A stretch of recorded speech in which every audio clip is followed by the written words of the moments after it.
Alhamdulillah wassalatu wassalamu ala Rasulillah wa ala alihi washabbihi wa wala wala haula wala quwwata illa billah. Sahabat Mimbar yang rahmati Allah Subhanahu wa taala, jumpa lagi bersama saya Ali Baharsyah. Dalam kesempatan malam yang berbahagia ini kita akan membahas satu isu yang sangat sensitif ya. Ini berkaitan dengan ramai isu pemakzulan presiden. Mungkinkah? Kalau bicara mungkinkah, sebetulnya selama masih di dunia ini sangat memungkinkan apapun bisa terjadi ya. Perubahan politik ini bisa tiap detik, tiap menit, nah bisa berubah ya. Nah, termasuk dengan isu pemakzulan presiden. Kalau ditanya mungkinkah, sangat mungkin selama masih ada di dunia ini. Baik, sahabat semua, isu ini ramai berkaitan dengan pengajuan Prof. Denny Indrayana yang membuat surat terbuka kepada DPR berkaitan dengan meminta DPR agar menggunakan hak angketnya untuk memakzulkan presiden. Nah, kenapa beliau menyampaikan itu? Saya sampaikan dulu teman-teman semua.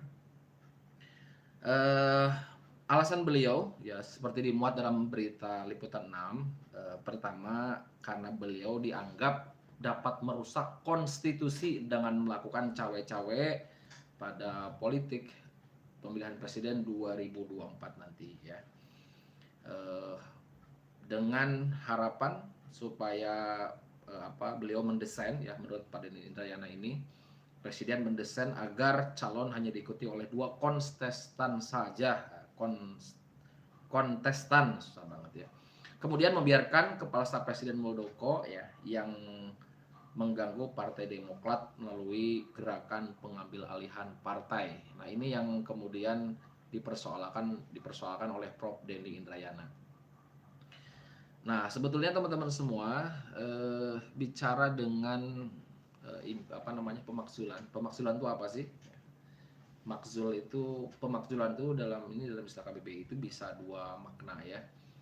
Pertama, pemakzulan itu bisa dia mengundurkan diri, berhenti dari jabatan, bisa berhenti sendiri maksudnya.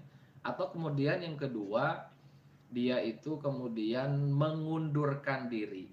Jadi pemakzulan itu bisa 2 ya, bisa dia mengundurkan diri atau dia diberhentikan. Nah, itu ininya ya, poin terkait dengan pemakzulan ini.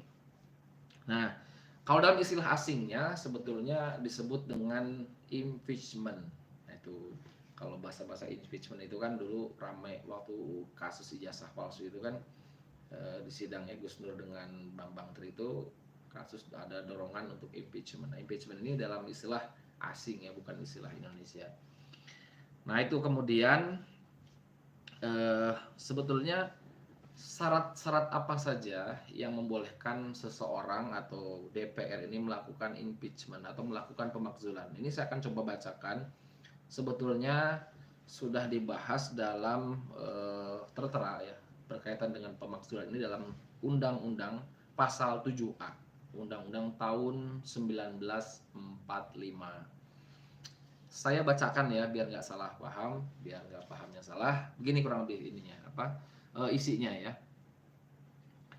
Presiden dan atau wakil presiden dapat diberhentikan dalam masa jabatannya oleh Majelis Permusyawaratan Rakyat baik apabila terbukti telah melakukan pelanggaran hukum berupa pengkhianatan terhadap negara, korupsi, penyuapan, tindak pidana berat lainnya, atau perbuatan tercela maupun terbukti tidak lagi memenuhi syarat sebagai presiden dan atau wakil presiden. Nah, itu ya.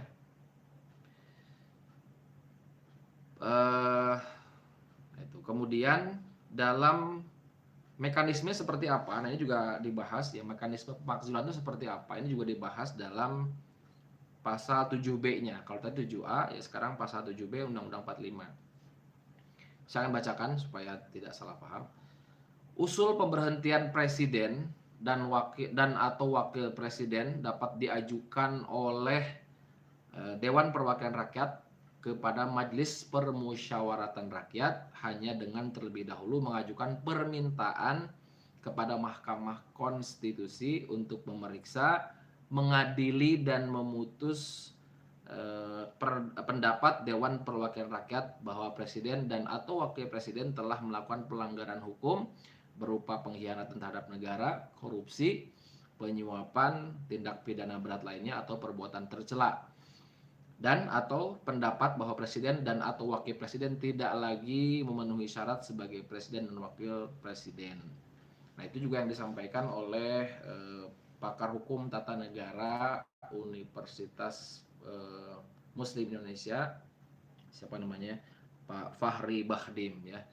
Jadi menurut beliau apa yang disampaikan oleh Pak Denny Indrayani merupakan aspirasi politik yang disampaikan kepada DPR. Kenapa kepada DPR? Karena DPR ini sebagai perwakilan rakyat yang memiliki hak angket ya.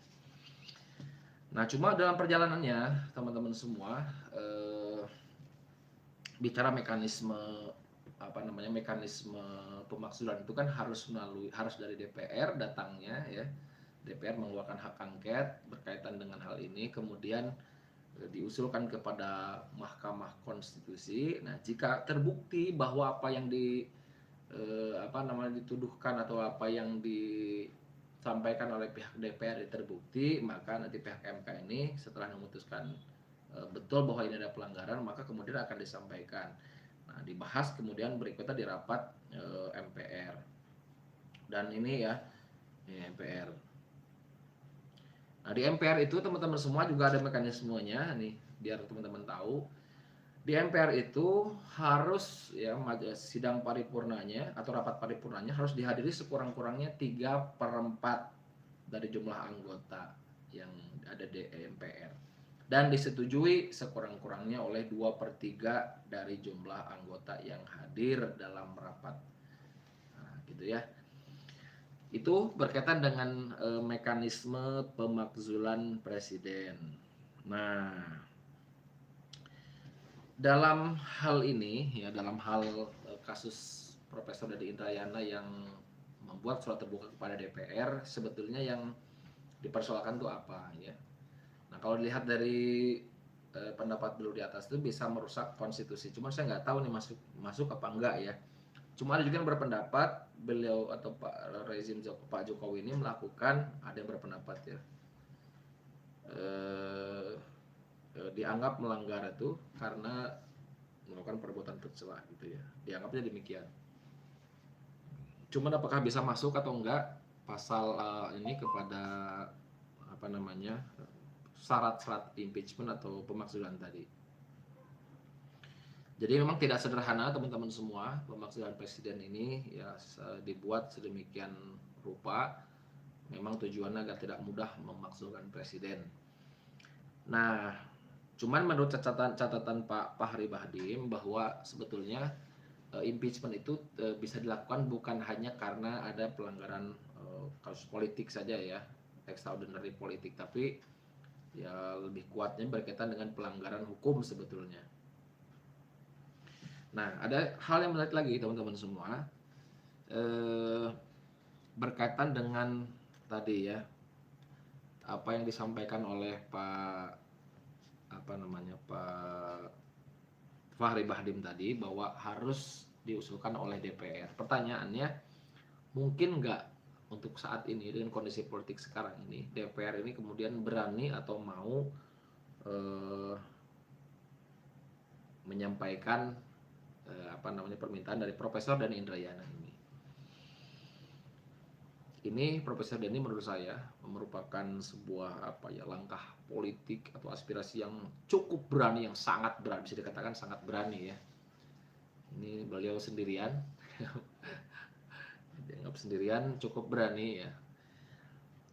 Dan apakah DPR seberani Profesor Denny Indrayana? Wallahu a'lam. Nah, kalau dilihat faktanya begini. Teman-teman kan pernah lihat tuh, sahabat Imbardo, waktu Pak Menko, Pak Mahfud MD menghadap kepada DPR ya, sidang terbuka dengan DPR, rapat terbuka dengan DPR berkaitan dengan waktu itu kalau nggak salah Pak Mahfud minta agar DPR ini mengesahkan undang-undang perampasan aset. Cuman yang lucu adalah jawaban dari Pak Bambang Pacul. Kata beliau ini, ya tergantung yang di atas lah gitu ya. Karena sebetulnya yang berkuasa di negeri itu bukan DPR, tapi adalah pimpinan partai. Nah, Kenapa beliau mengatakan bahwa yang berkuasa adalah pimpinan partai? Karena presiden dan calon presiden itu, presiden dan calon presiden diusulkan oleh partai politik. Nah, itu yang membuat kemudian Pak Bambang Pacul mengatakan bahwa ya kalau mau disetujui harus lapor sama, ya tergantung dari pimpinan partai gitu ya.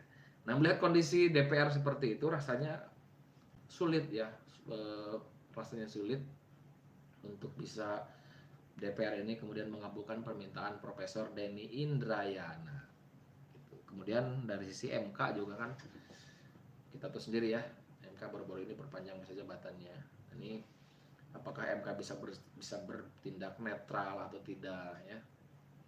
Ini sangat beresiko. Artinya peluangnya ada, tapi walau alam ini ya bisa atau tidak. Peluangnya ada, besar atau kecilnya teman-teman sudah bisa menilai atau bisa melihat dari kondisi politik sekarang ya, atau hari ini.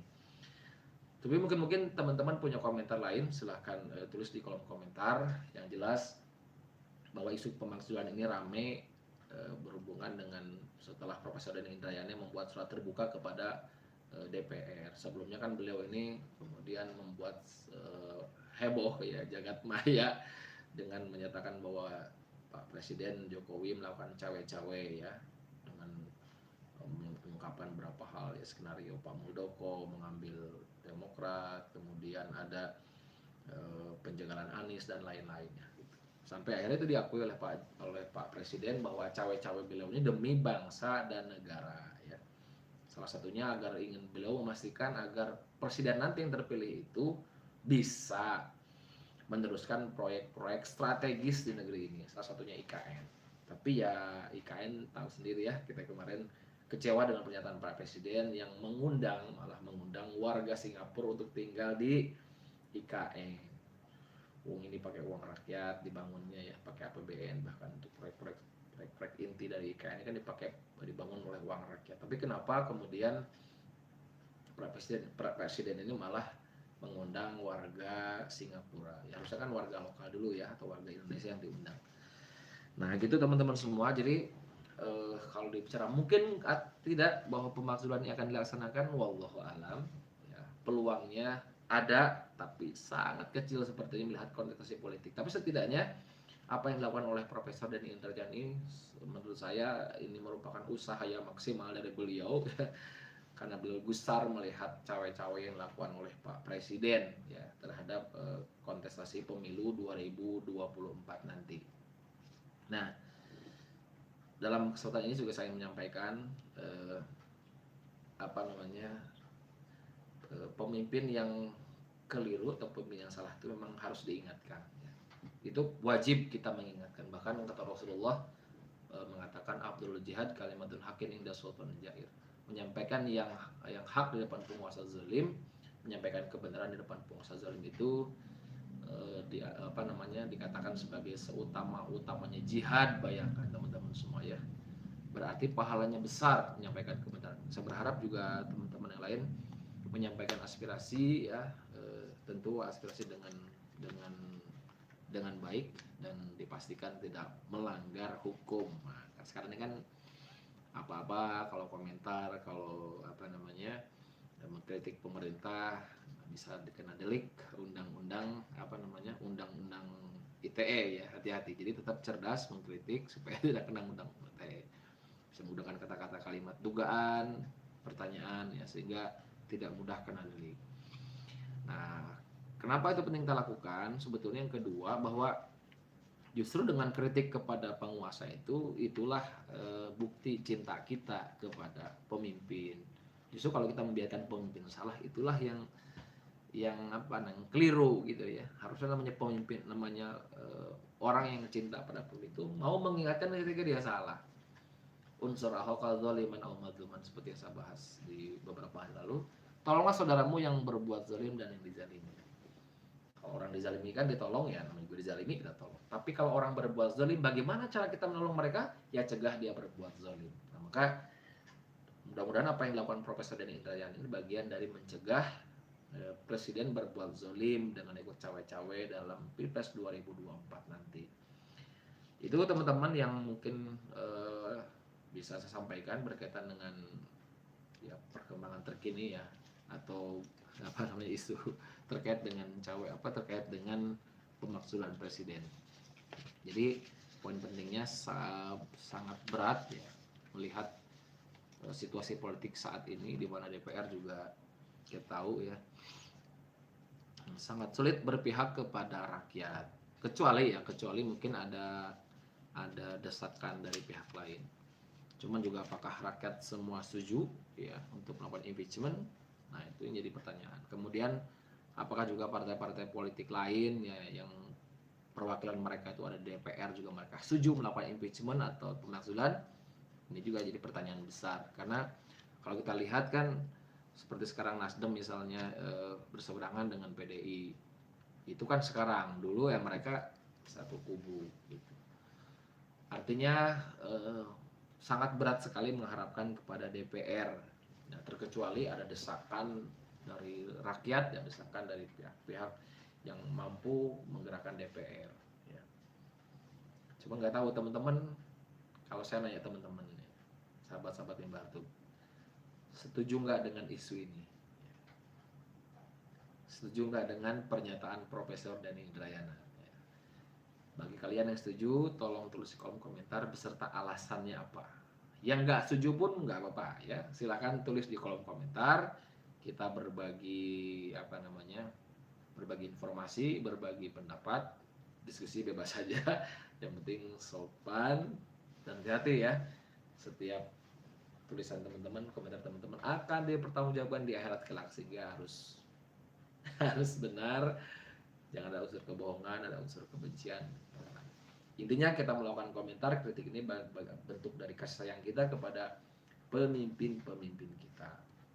Harapan lebih jauhnya bukan hanya sekedar mengingatkan supaya pemimpin tidak berbuat salah, tapi kita berharap sebetulnya bahwa pemimpin di negeri ini mau menerapkan syariah Islam secara kafah. Kenapa demikian? Karena sebetulnya hanya dengan menerapkan syariah secara kafah saja akan menimbulkan keberkahan, kebaikan dari Allah Subhanahu wa taala. Karena dengan berbagai kerusakan yang terjadi di negeri kita sekarang ini, rasanya sulit kalau kita masih mengandalkan sistem demokrasi ya. Demokrasi ini kan buatan manusia, ketika dibuat aturannya sangat berpeluang besar tuh, bahkan sering kali terjadi pertentangan, perdebatan. Maka sebetulnya bagi saya seorang muslim dan juga teman-teman yang beragama Islam, ya kita mendoronglah supaya pemerintah ini kemudian juga menerapkan syariah secara kafah, agar Indonesia atau agar manusia ini bisa berkah dengan syariah. Karena nggak ada keberkahan selain daripada hukum Islam. Masih ingat kan ayat yang mengatakan bahwa walau anna ahlal qura amanu wattaqaw la fatahna 'alaihim barakatim minas sama'i wal ardh. Sekiranya penduduk bumi ini suatu yang beriman dan bertakwa, maka Allah akan berikan keberkahan dari langit dan dari bumi. Nah itu teman-teman, diskusi singkat kita pada malam ini, mudah-mudahan bermanfaat. Sekali lagi, yang setuju silahkan komentar di kolom komentar beserta alasan. Yang tidak setuju pun demikian, silahkan memberikan alasan di kolom komentar. Kita bebas diskusi dengan baik, sopan, santun.